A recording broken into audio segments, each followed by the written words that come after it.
Done. Space name updated. Have you not been paying attention to this? Tangentially, right? So I'm aware Cubic is merge mining Monero, and you know, it seems like they're consuming a lot of the overall hash rate, and they're messing with the economics somewhat. But a breakdown would be absolutely awesome. Oh, Jonathan's dropping a link here. MoneroConsensus.info seems to have some more information. I'm going to pull this up and see what we're looking at. But feel free, Dr. K, take it away. Yeah, so basically, Cubic has a mining algo where they like do these like epochs when they're mining. So you can't mine Cubic all the time. You have to like do some sort of transition on the algo. And so what Cubic does is they're using that to merge mine other tokens and then sell them and then buy Cubic. So they don't like give the rewards to miners; they just like take the rewards. Oh no. Yeah, and like sell them and buy Cubic. So they're mining Monero and it's dumping a super shady. Yeah, it's a super shady project, right? So they said that they do AI inference, but like they don't do AI inference. They're just a GPU mined algo. But their whole thing is that they're doing like useful work because it's somehow usable for AI, but like it's not. You can look at the code base. There's not a single thing that has anything to do with AI. You know, if I'm going to be like devil's advocate, I guess some feature of their hashing algorithm like looks like a neural network, but it's not used for anything. So like, cool. It's just a fucking neural network, or sorry, an algorithm that runs a transformer. It's complete and utter horseshit. Anywho, what ends up happening is they merge mine with Monero. So everyone who's like mining, they're taking over their CPUs and also mining Monero, and they're like selling the Monero. I don't even think they're giving the Monero like to the people. They're just like selling it through the Cubic like organization, whatever that is. But because they have like enough hash rate, they've gotten to the point where they can like kind of play with Monero. I think it's like 25% of the network hash. And so what they're doing is they're executing these sort of reorg attacks. So in proof of work consensus, the way that your transaction is finalized is it gets deep enough in the blockchain. And once it's deep enough in the blockchain, you can be like, okay, I'm good. This isn't going to get reversed. So what Cubic's doing is they're basically saying, we're going to mine uncooperatively. So we're going to mine to try to create forks. And as we create forks, we can sort of attack the liveness guarantee in Monero. So normally, maybe in Monero, after a couple blocks, most people be like, cool, I've received my money.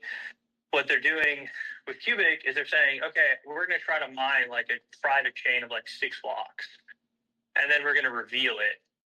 And if it's longer than the Monero blockchain, you can compromise liveness. But they have to find those 6 blocks before the Monero blockchain does. So because they have less than 51% hash, this doesn't happen all the time, but it does happen. Because when you're only looking at, say, 5 or 6 blocks, 5 or 6 samples of the hash rate, 25% can effectively get lucky over those 5 or 6 samples and appear for that period of time to be 51% of the hash. So what's happening is they're able to sort of create uncertainty and liveness because Monero doesn't do a good job sampling their hash rate, right? So if I were to compare this to Quai, with Quai, we do work shares. So for someone to sort of attack Quai, you would indeed have to have 51% of the aggregate hash rate to impugn liveness. But because Monero doesn't do work shares, and it takes, what are Monero blocks? Do you recall? Are they like 2 minutes or something? I do not. And real quick, FYI, like I brought up the website that Jonathan just linked down below. Jonathan, I'm going to send you an invite to speak if you want to come up. Let's see here, invite to speak. So, but if you're looking at my screen, Dr. K, I think we're seeing exactly what you're talking about. So, at the top here, oh yeah, if people can see it in the chat, maybe we can do a screen grab and like post a link. But you can see kind of like that forking behavior.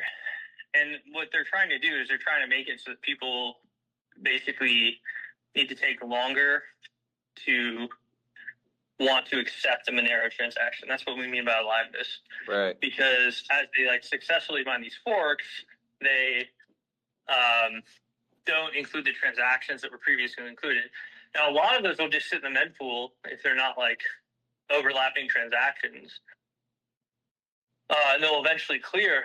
But then the other problem too is for exchanges, the way you kind of like play with this.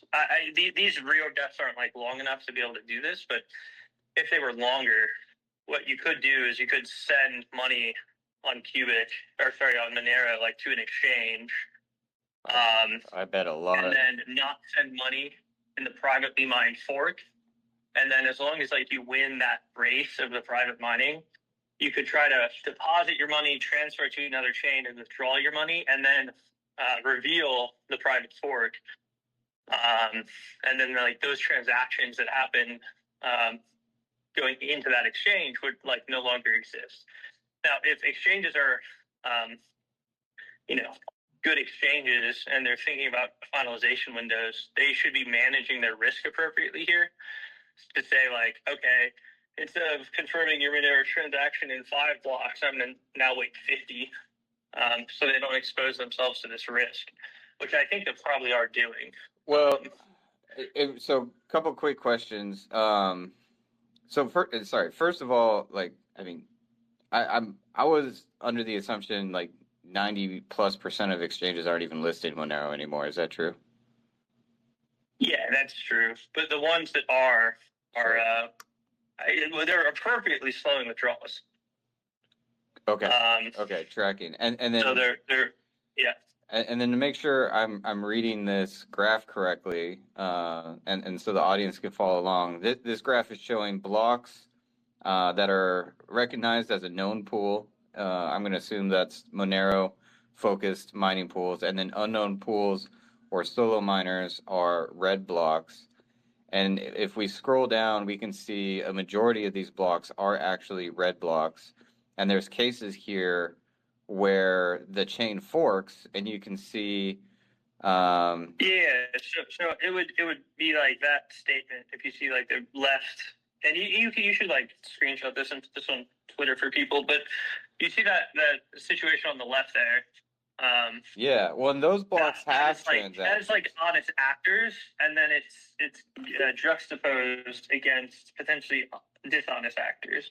Right. Right, with the red blocks. And I also noticed anytime you like forking can happen, but anytime you're seeing forks at depth, and then you're seeing like red versus green, that is the cubic guys trying to fuck with Monero. Well, so in this particular case, the cubic guys won, and that reversed 6 Monero blocks. Right. Well, and if you look closely, these blocks are circles, which means that there's no transactions in these blocks. And all the green blocks are squares, which means those had transactions in those blocks. Yeah. So it's a liveness attack, right? Yeah. So what it's basically saying is like you can't get transactions on the network, and when you have less consistency with getting transactions on the network, and every time they succeed, they're it looks like they're succeeding quite frequently, actually. Oh man. Well, no, but like one block doesn't really matter, but see, that's another 3 block, right? And then that's like a 2 block, right? Now, right? These ones have transactions, which is I guess. No, that might be regular too. Right, but these ones do not. Here's another one. Holy cow! Yeah, that's like a straight, yeah. Now the thing is, they don't succeed all the time. because they don't actually have 51% of the hash. Right. Right. Okay. Okay. And then I was also looking. But if Monero had work shares, they wouldn't be able to do this, because in a work share based setting like Quai, if you have sub 51% of the hash, right, our ability to identify if you have 51% of the hash basically happens in 2 zone blocks, right, statistically. So if you had 25% of the hash, there's like no way you could get lucky for more than 2 zone blocks to like over-represent your hash rate. Because in those 2 zone blocks, you'd have an expected sample size of like 17 samples, right? And if you look at the case with Monero, you don't see 17 block reorgs, right? The deepest you see is like 6. So as long as you take more than 6 samples per block, they can't really even over-represent their hash rate for a single block. So if Monero adopted work shares, it would like basically completely fix this problem for them.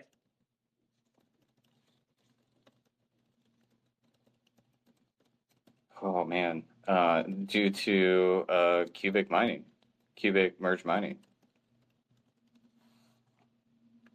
Yeah, but a 51% attack could still happen, right? So that's something to consider. Yeah, so the 51% though is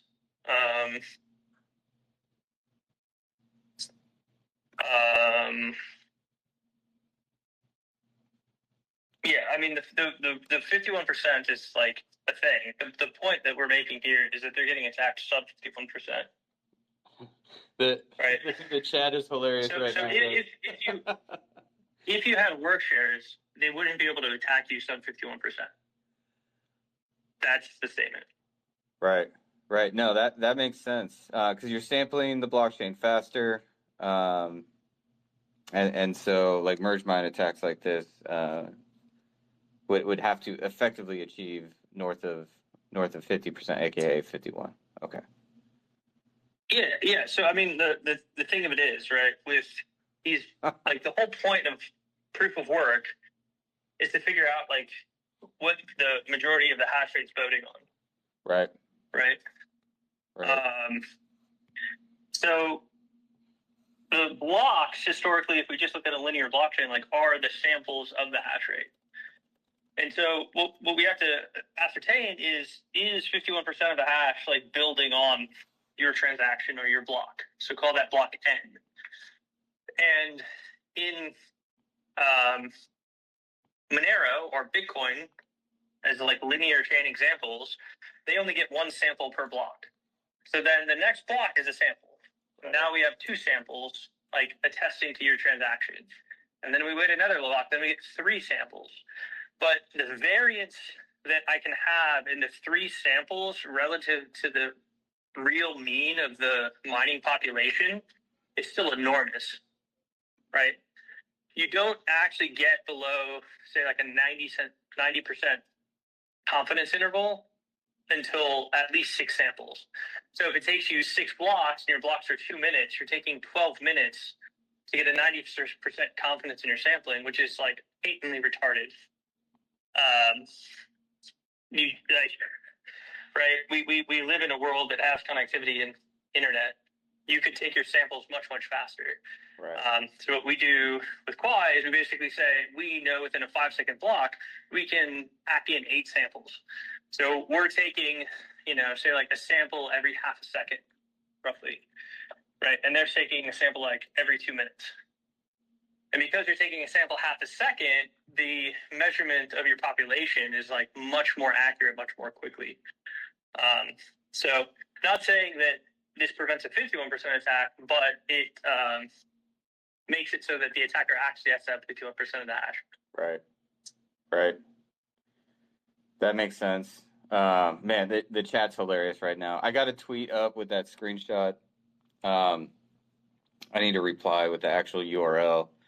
But John stating, Cubic losing its reputation. It wasn't a good idea to attack other projects. And Keisha was chiming in. Did they have an impeccable reputation in the first place? And Veronica's sharing some really hilarious memes as well. Dang, this is both super interesting, exciting, but also kind of concerning actually. Yeah, man, poor Monero. So, I've actually been thinking about this.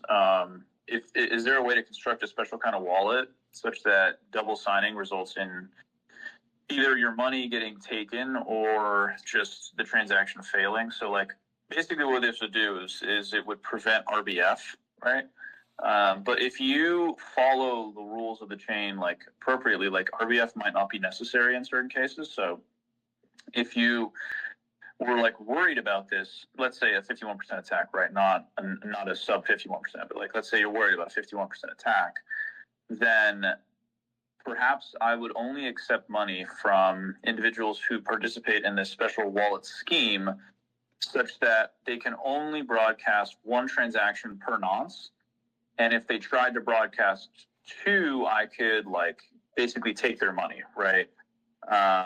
Like I could prove that they signed two messages on the same nonce and like their money would be gone. Obviously, I think they need collateral for this. So there's like there's two ways to go about it.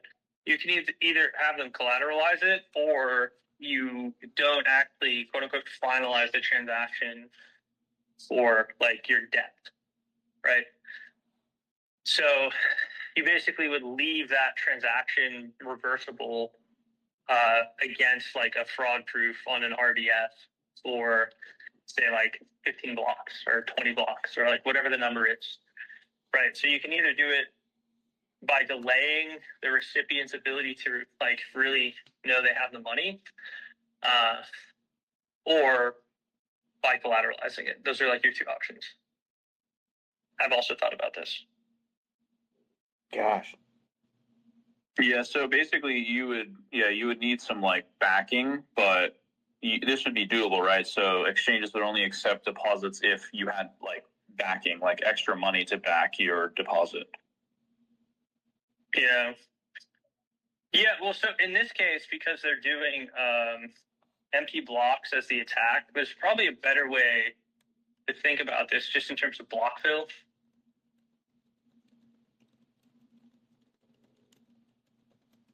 If that makes sense. Mm-hmm. Right. I mean, they could always put transactions in their blocks, so like themselves if they wanted to. Man. No, but you could juice up the gas fee. Yeah, right. And then the other thing too is you could make it so that like you just don't pay like below a certain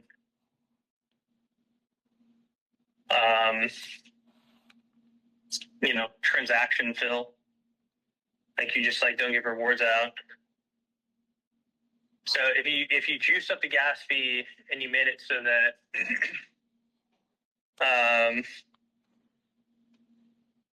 you didn't pay out until like you got like a half filled block, that would also fix the problem. Hey guys, what do we know about this website, Jonathan, that you just linked? Do you? This is the first time I'm seeing it. A lot of the community members are wondering like how accurate this is. What do we know about it? What can we say about Monero? It's just Block Explorer. That's all. Oh. The Block Explorer visualizer. Okay. So I mean, it's pulling data off of Monero's blockchain. Yeah, the accuracy isn't the data source; it's in the interpretation. Right. It's not very. We're giving you what we think is like a fair interpretation. Yeah. They're kind of bucketing the quote unquote attack into this like other bucket, which could include additional actors as well that are not attacking Monero. Yeah, no, I mean the ones that have transactions are definitely not, right? The ones that are the ones that are those chains of empties. Yeah, like, that's pretty obviously Cubic. Yeah, Cubic is not processing Monero transactions, right? We know that for sure. Right. So when I see a chain of 6 like empties as a fork, yeah, like that tells you it's them. So red circle blocks are, you know, very likely to be cubic miners. Yeah, 100%. Okay. 100%. Dr. K says, "Dang guys, like this is some lore, this is some history right here. I'm kind of geeking out now." Well, hold on. Just to be clear, red circle blocks, which are in a chain in a reorg, is cubic. Right. A red circle block that's just like cooperatively in a chain with other blocks that doesn't get reorged, that's probably not cubic. That's probably just an actual empty. Right. Okay. So additional clarification: when you see multiple red circle blocks in a row, 100% or 99.99% hedging. Yeah, that's cubic. Yeah, That's cubic. Dang. Mhm. Dang. We're here for it. It's part of blockchain history going down right now, guys. How do you feel? Quick question, Dr. K. My mind's now kind of going to our space that's coming up tomorrow with Shai. He just wrote an article on work shares, aka PRS.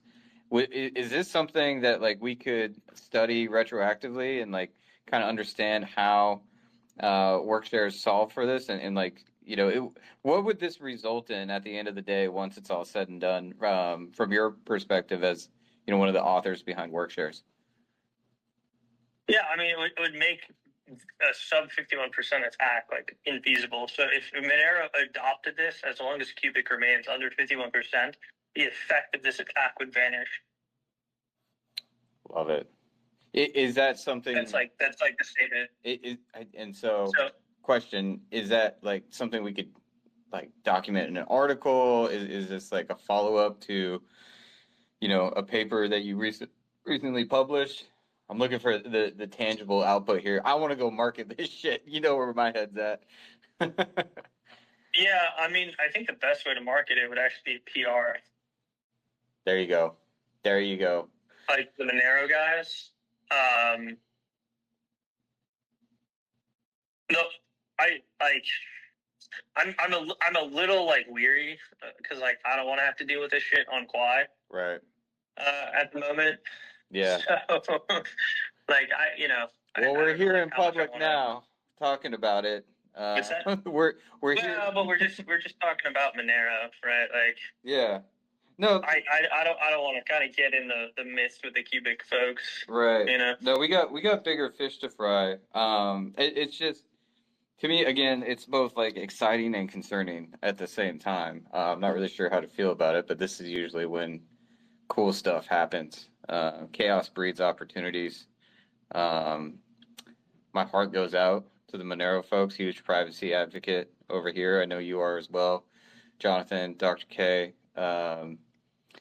Probably a good thing at this point that they're not listed on all the exchanges they were on recently. But if they come through this, maybe that's actually bullish for them in the long run. Yeah. Dang. Yeah.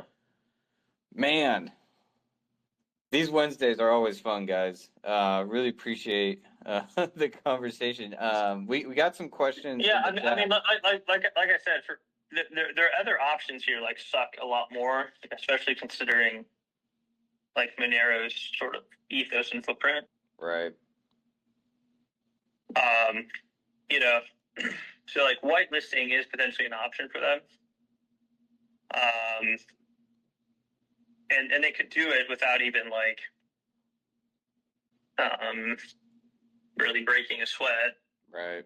Because they could literally just go back for the last, say, like, 2 months prior to this happening and just like whitelist every one of those addresses. And then just that's it. And then like cubic would go away. So that's another solution for them here. But like the better one that's not like permissioned would be to just adopt work shares. It'd be better for Monero generally, right? It would create less pooling and create better payouts. You could potentially like mine Monero on your computer and actually be profitable and not have to have like a Threadripper or an Epic like grinding away. You could do it on your fucking Mac and still get paid. Right. Yeah. Man, fighting the urge to fire up the Matrix chat, and see what's going on over there. But yeah, we got bigger fish to fry over here. Super interesting, man. I'm gonna try and follow this a little more closely now. I heard about it tangentially, but seeing it, like, pictures worth 1,000 words, right? When you see that chain of red circle blocks and the forking, oh man, it's insane. Yeah, I mean, and the crazy part is, like, I don't think they're close to 51%. I think they're like probably at 25. Yeah, well, the other page has other pools sitting around 10%, I want to say. Maybe 10%. Yeah, so the point is, if they just adopted work shares, like, this problem would go away in a completely, like, permissionless way. Like, it would just vanish. Yep. Like, straight. Well, and okay, so, and also they're also dumping the token, right? They're just collecting and selling. Yeah, they are.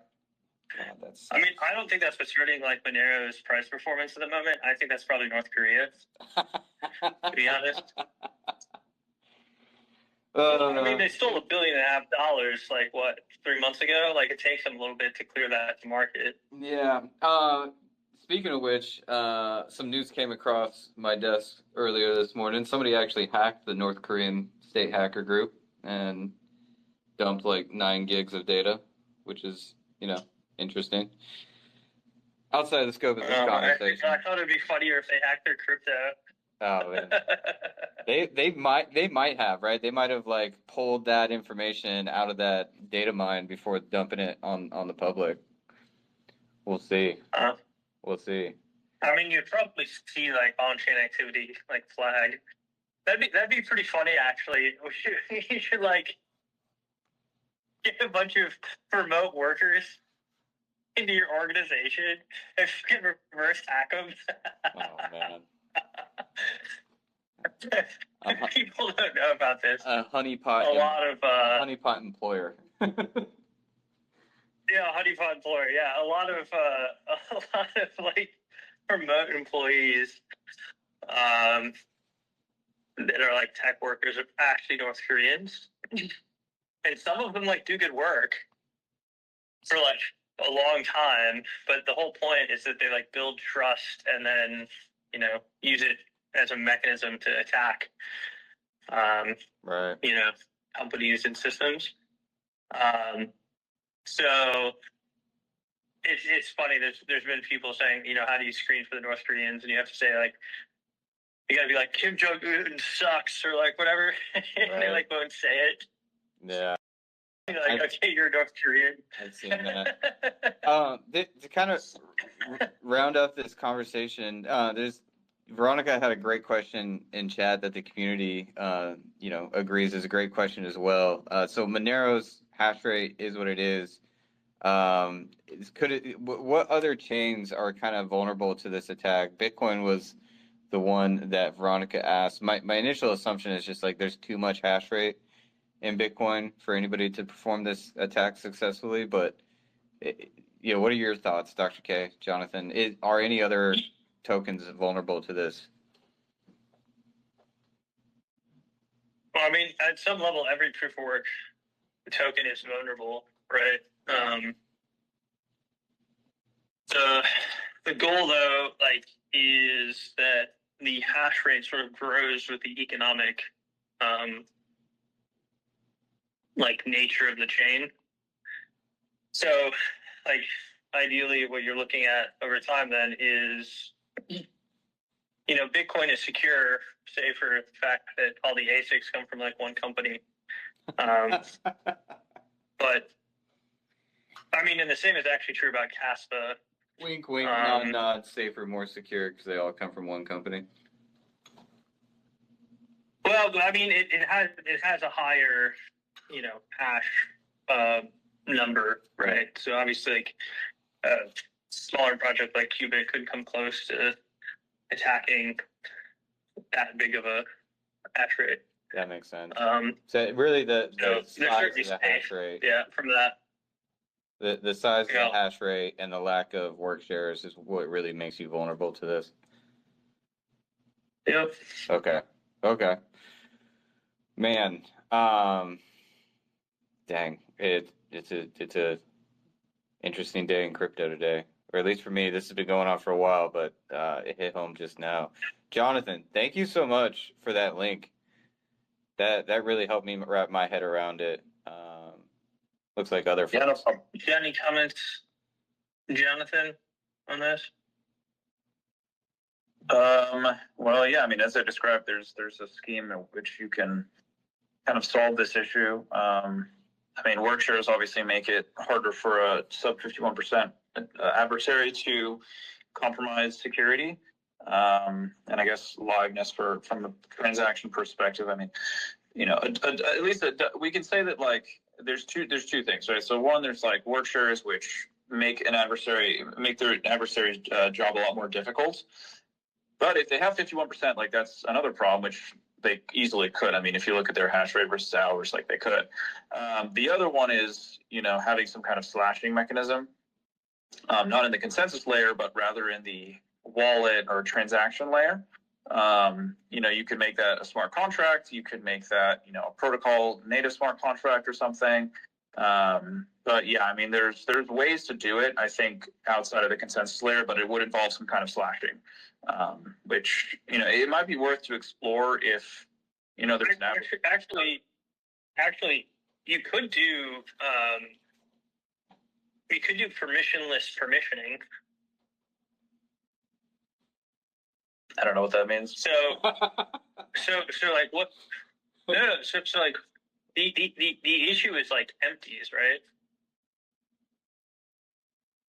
So as long as like you're cooperatively building on non-empties, like you could rate, like in the same way that we can look at this graph and tell that like some people are fucking this graph and some people aren't, right? You could come up with a protocol like weighting strategy to figure out like who has sufficient reputation to participate, who doesn't.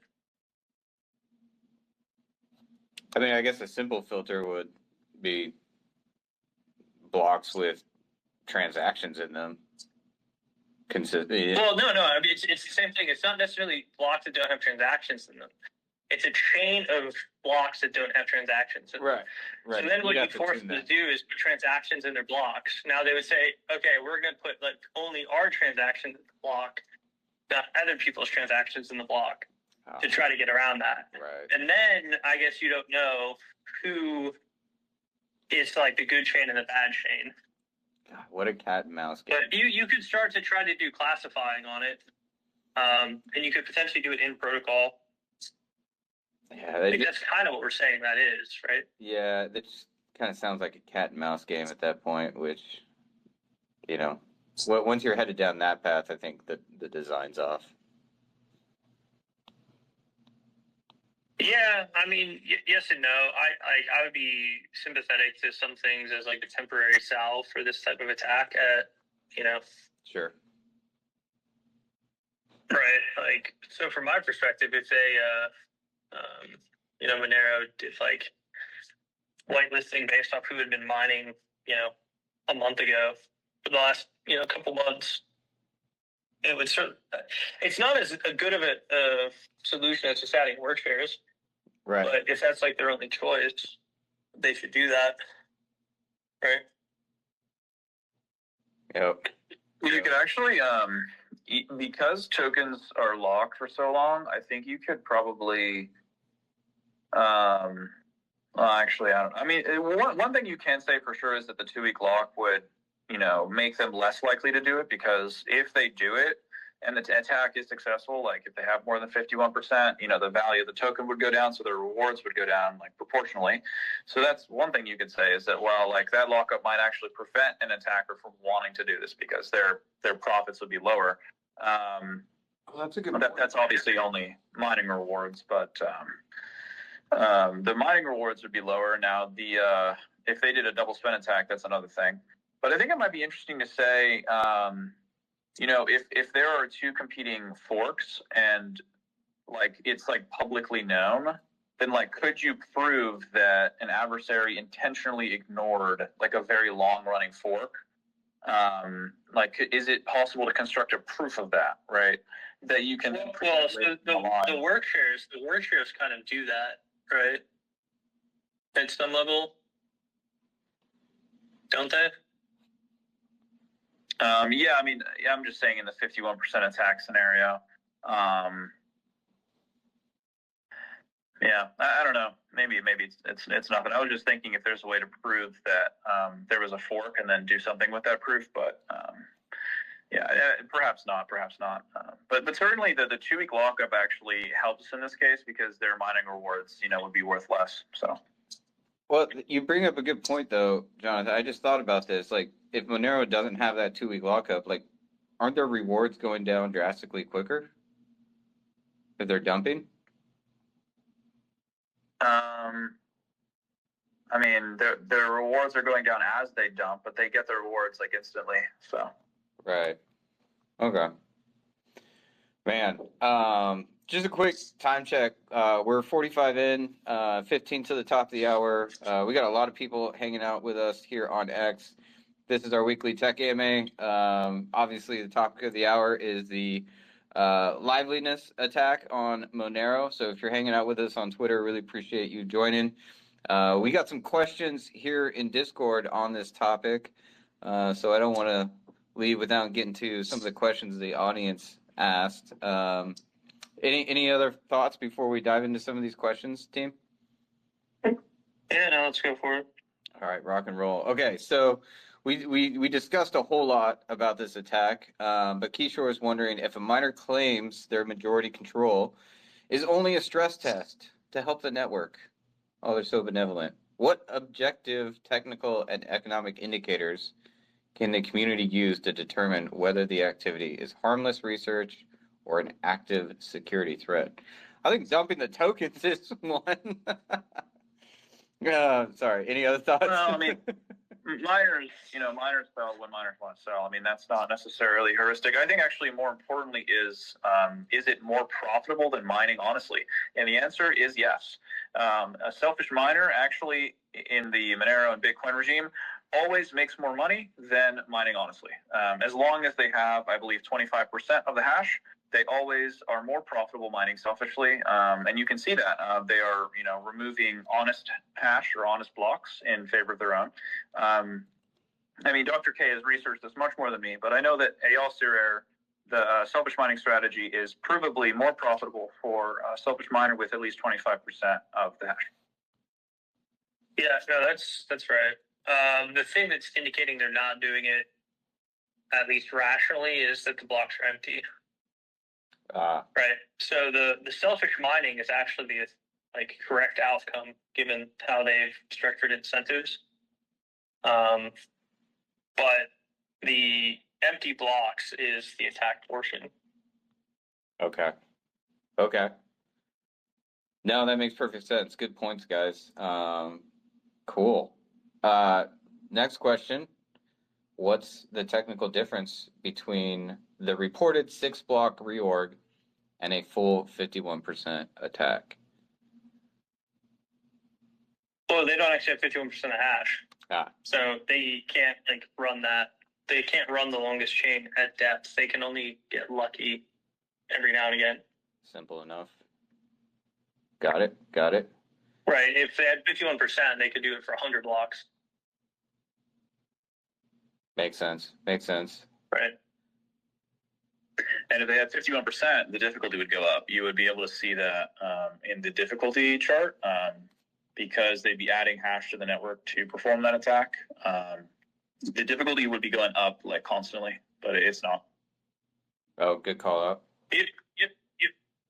Actually, the way that I would do this,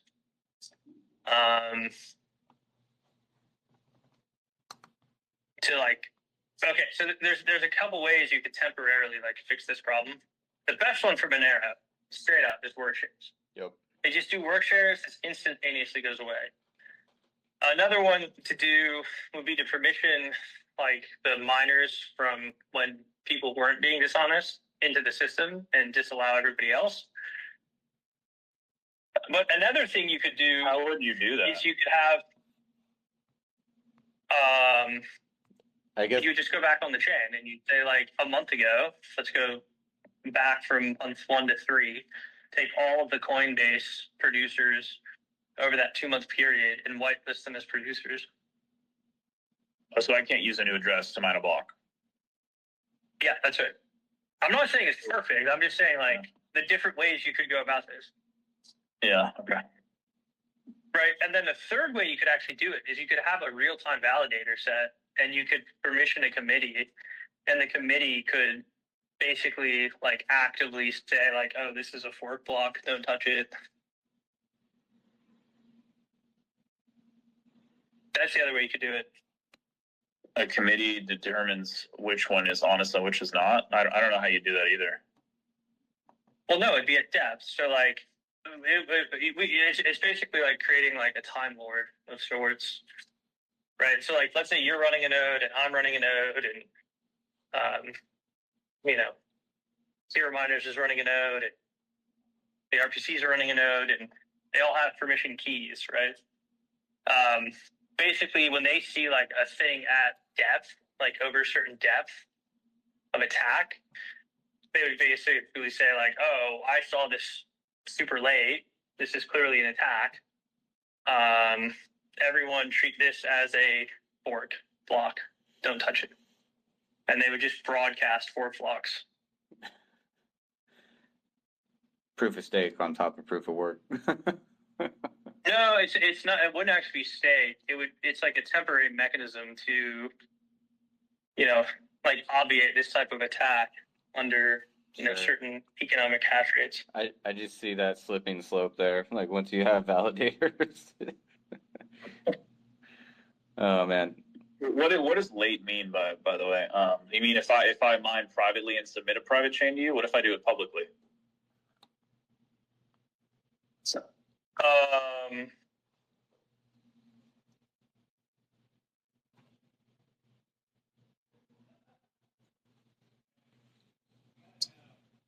If it's public, then it's not like a problem.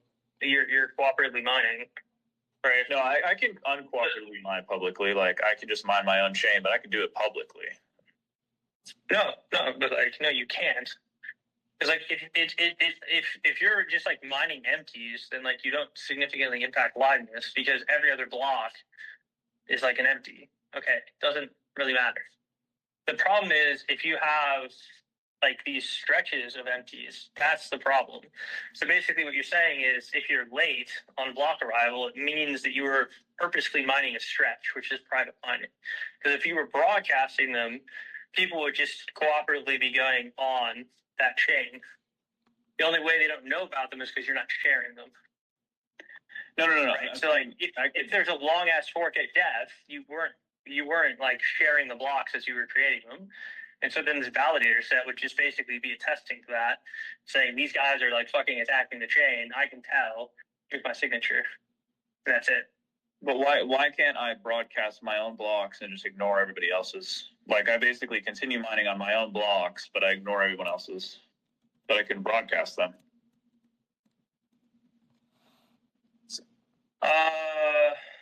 So like selfish mining over 51% of the hash rate? Yeah, well, I don't think you need 51%, right? It's all probabilistic, right? So I would just get No, you would need 51%. So you would broadcast the blocks and just ignore everyone else that's building on you. I don't know what you're saying. Yeah, okay, yeah, sure. Yeah, I don't know if there's much you could do there. But, I mean, if they're including transactions, does that matter? Right. Well, this is actually going to be my final question to you, and I'll let you all ponder this question. Is it a dominant strategy incentive compatible outcome for the majority or perhaps a minority, a combination of minority to collude to get 51% and to kick out the 49%? Because if there's like 3 pools who have in total 51%, they could collude, right? And they would make more money colluding because they'd be kicking out the rewards from the other 49%. So is it if there are, parties that could collude to become 51%, is it a dominant strategy, incentive compatible outcome for them to collude? And is it inevitable for Bitcoin, for example, for mining pools to collude because it's more profitable for them to kick out the 49%? Ooh, I like this question.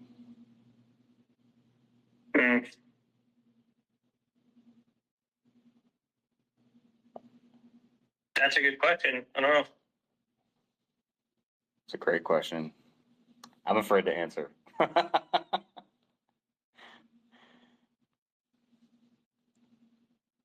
Can we ponder that and get to another community question? I love that question. Yeah, let's do community questions too. Let's ponder that one.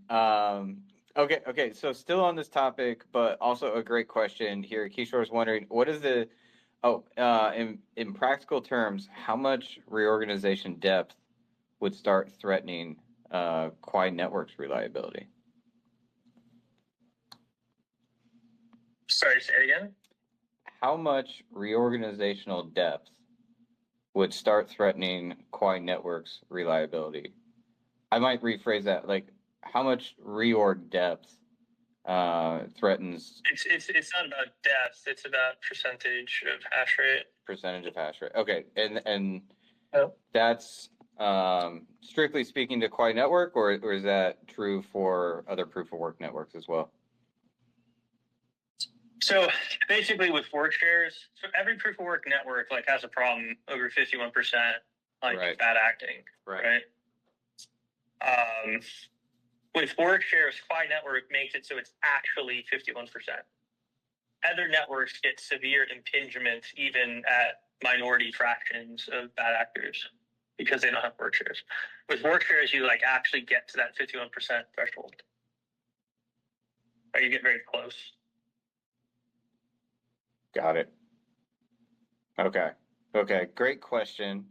Yeah, I kept hearing about this 51% attack happening on Monero, but clearly at this point, it looks like that is not happening. However, they are successfully attacking the liveliness of transactions on Monero. Is that a fair statement?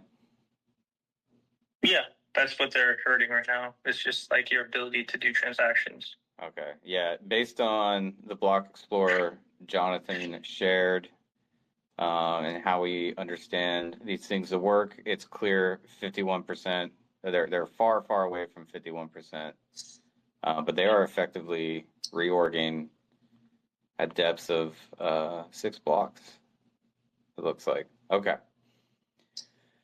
Cool.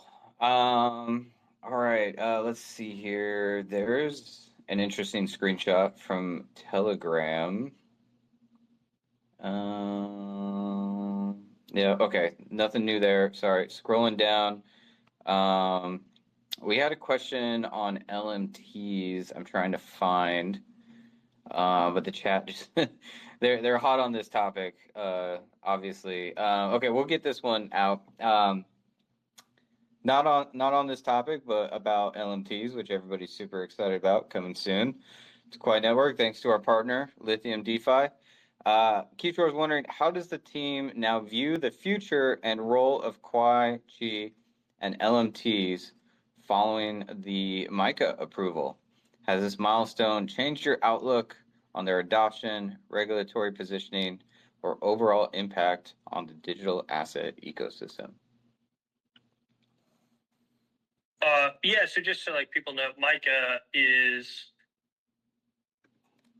a regulatory sort of regime that has been put in place for the Shenzhen zone. So the EU, it's the Shenzhen actually.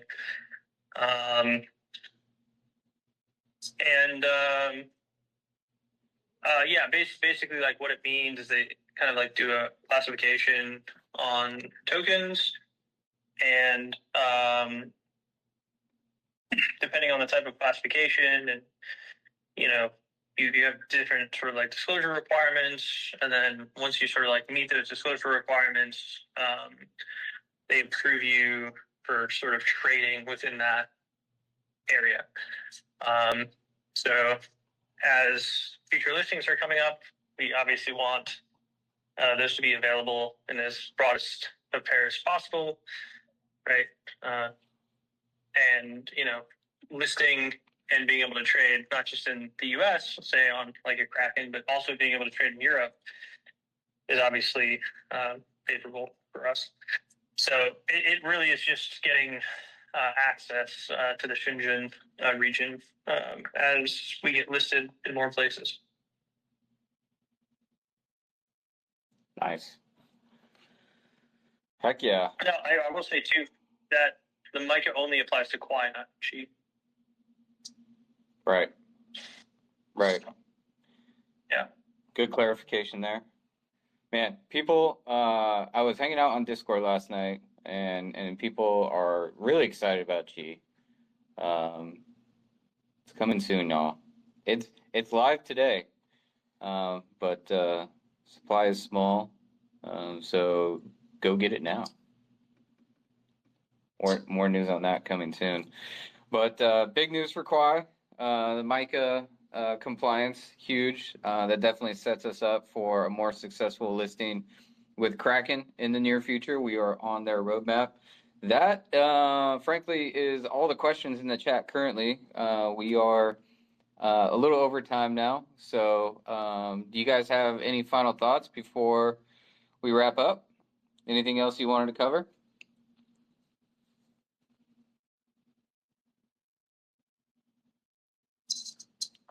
We can do that last question. Sure. Okay. Yeah. So Kishore, let me read it out for the Twitter audience here. Kishore mentions Crypto Daddy was meaning to ask this question. Recently, Shai publicly stated that he has disdain for Caspa devs and community, but still considers Caspa the most viable tech in the space. In a discussion with a Quai Nation member, he challenged them to give one concrete reason why Quai is superior to Caspa, dismissing their points as unverifiable. Given this context, how would you address Shai's challenge? What specific verifiable advantage does Quai have over Caspa? Ooh, I want to chime in. Programmability. That's my answer. Hey, are you there? You broke up for a second.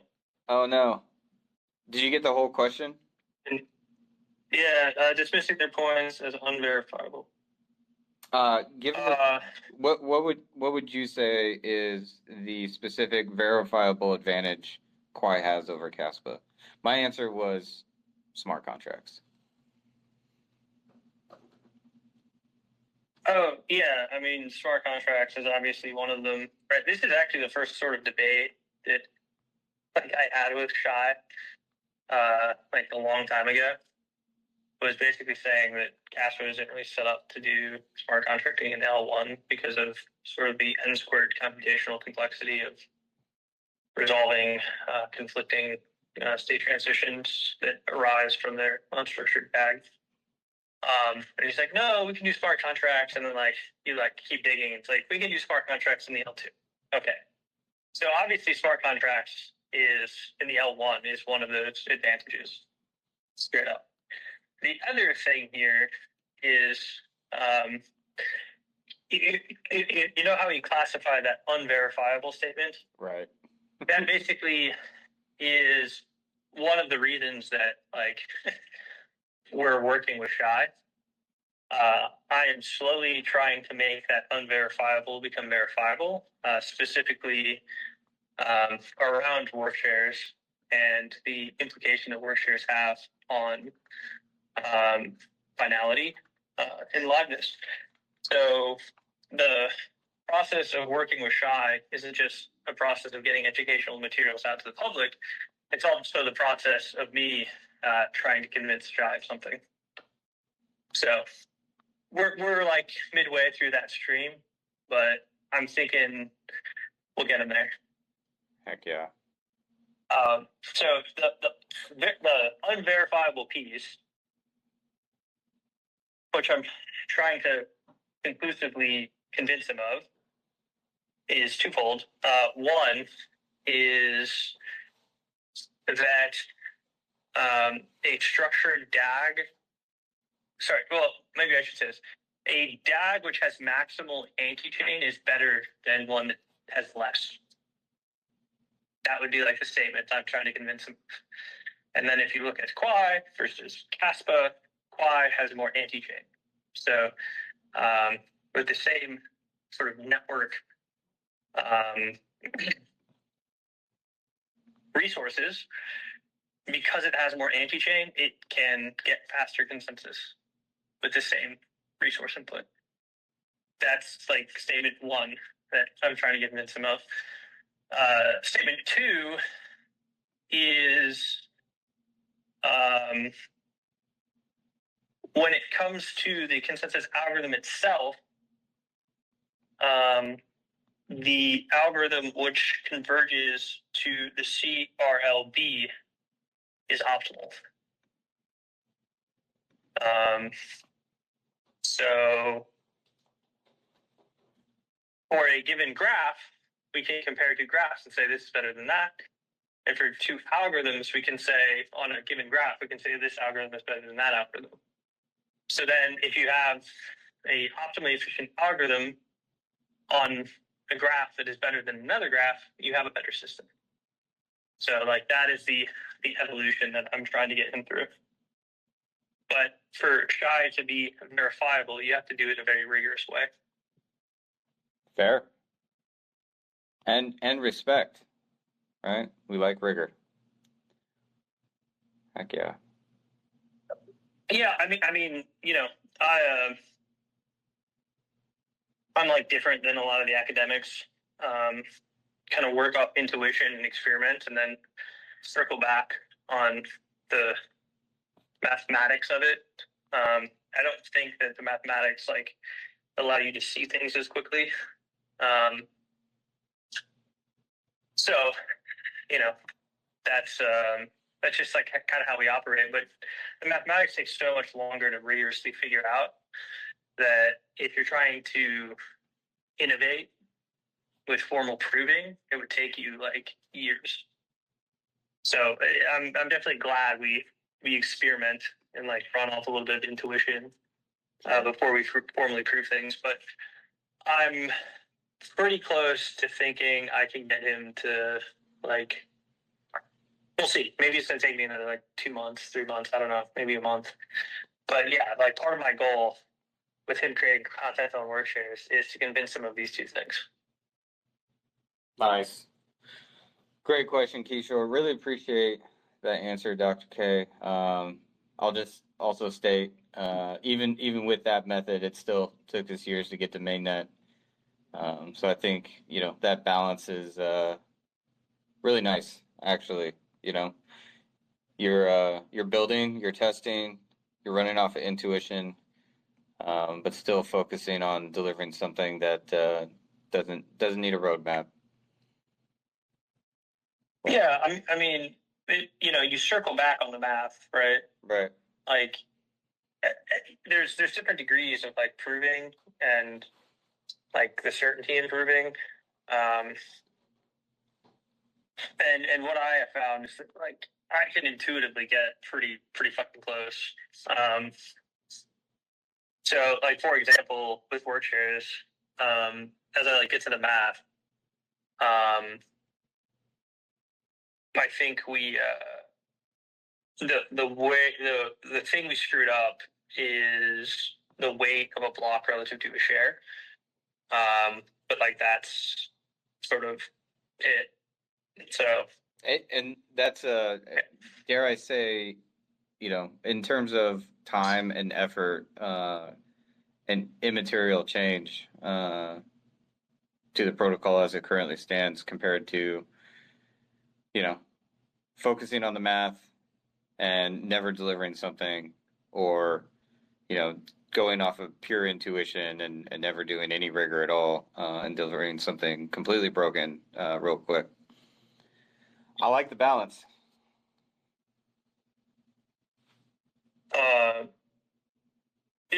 Yeah. So anyway, you know, I think, you know, Shy is an open-minded person.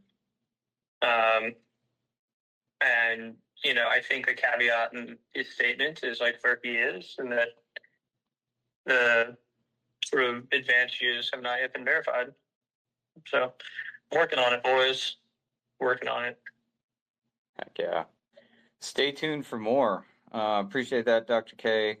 Jonathan, any final thoughts? No, it was an interesting discussion. Thank you guys for tuning in, and look forward to seeing you guys on the space tomorrow with Shy. Boom. Heck yeah. Yeah, we'll see on that, by the way. I don't know. I'm in DMs right now with Vlad. He's like, someone just canceled, so Uh-oh. I don't know. Yeah, we'll see if like the Vlad thing takes place tomorrow or not. Keep it alive. Tomorrow? But talking about Shy, we have a space with him tomorrow. No, I know, but Vlad is saying that he could fit me in tomorrow. So like, if that's when we got to do it, that's when we got to do it. We might have to push. At the same time? Yeah. Well, he wants to do like a marathon, right? So it's gonna be like a whole day. Oh, I see. So he can't give you like 30 minutes? To like context switch? Yeah, I mean, we could try. I that's not really his format. Obviously, I think it's easier to reschedule Shy than it would be to do Vlad. So if like Vlad's not fit us in, we should just do it. Okay, fair enough. Right. And he definitely like has a cross-cutting audience that like isn't fully aware of us. Maybe right? maybe we just invite Vlad to the space. Veronica just mentioned that. We'll figure it out. Yeah, I think it's interesting that Shy is actually directly involved in this whole 51% attack drama. He's been I don't know, paid or something by Cubic to audit their results. So he's actually going to look at their the blocks that they've mined and like publicly verify whether they indeed had 51% of the hash rate or not somehow. So the teams are actually like part of it, sort of like not the attack per se, but it's just like the timing is interesting. Super interesting. Yeah, I mean, Shy is going to literally say like what we just said. Right. It's cool you can get money for it. Yeah, probably. Right, like good for him. But oh man. Yeah. Anyway. Well, man, we got so much going on over here, both inside and adjacent to Quai Network. Interesting times. I was telling Christopher earlier today. I've been on a new high for like the last month. We got so much going on, so many big things lined up. Really grateful to be here, guys. Thank you so much for the time and the thoughts today. It's a super interesting conversation. I'm going to have to spend more time looking into it. I know a number of our community members are diving in as well.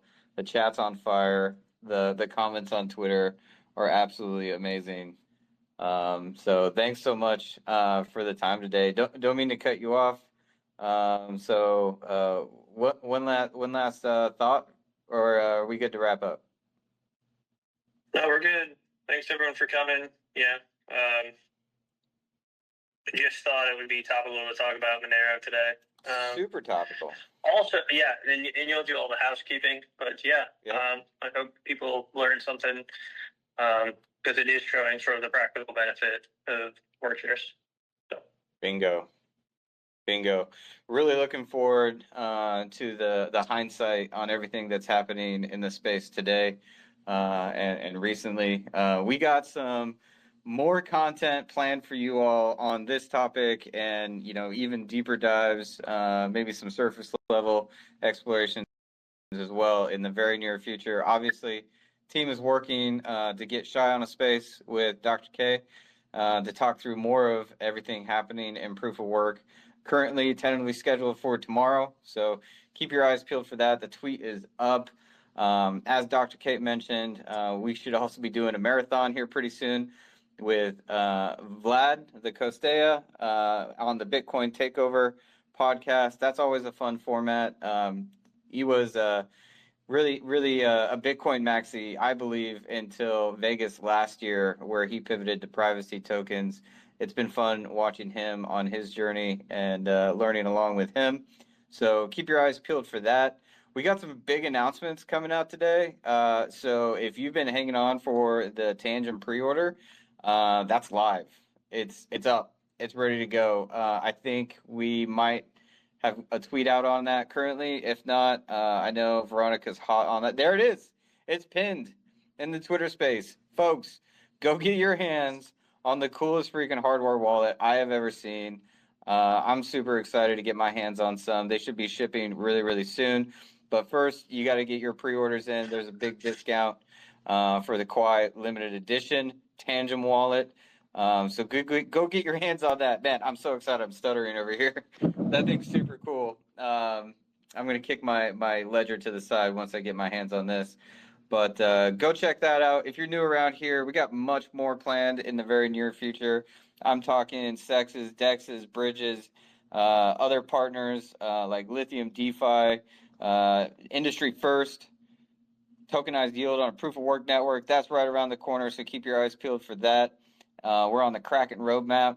If you're trying to get your hands on some Quai today, you can snag some from Mexi, Gate.io, or L-Bank. I did a swap on Let's Exchange over the weekend. That was a pretty good experience. So many ways to get your hands on some Quai. Veronica's got even more ways. If you haven't tried out Kipper Money, you can get some Quai just by onboarding to Kipper Money. So check it out. We got some links in the chat for you all hanging out with us on Discord. We do this every Wednesday, simulcasted from Discord. So if you're not in our Discord and you have some Quai, tap into the Discord. We got some roles for you all. Join the Quai Nation. We're going places. You are still early. And keep your eyes peeled for more spaces with Dr. K, Shy, the Vlad, Kostea, Bitcoin Takeover podcast. And I think we're actually chatting with Tangent this Friday as well. So really excited for all this content coming out. You heard it here first. Go get your hands on that wallet, man. There's very limited supply, only 500. So the sooner the better. Big discount for you. I'm rambling at this point. It was so much fun. Really appreciate everybody tuning in. Thank you so much. We will catch you tomorrow, either with Shy or Vlad, and see you again on Friday as well. If you missed out, we do this every Wednesday. So catch you all next week. Thanks so much, team. Bye-bye.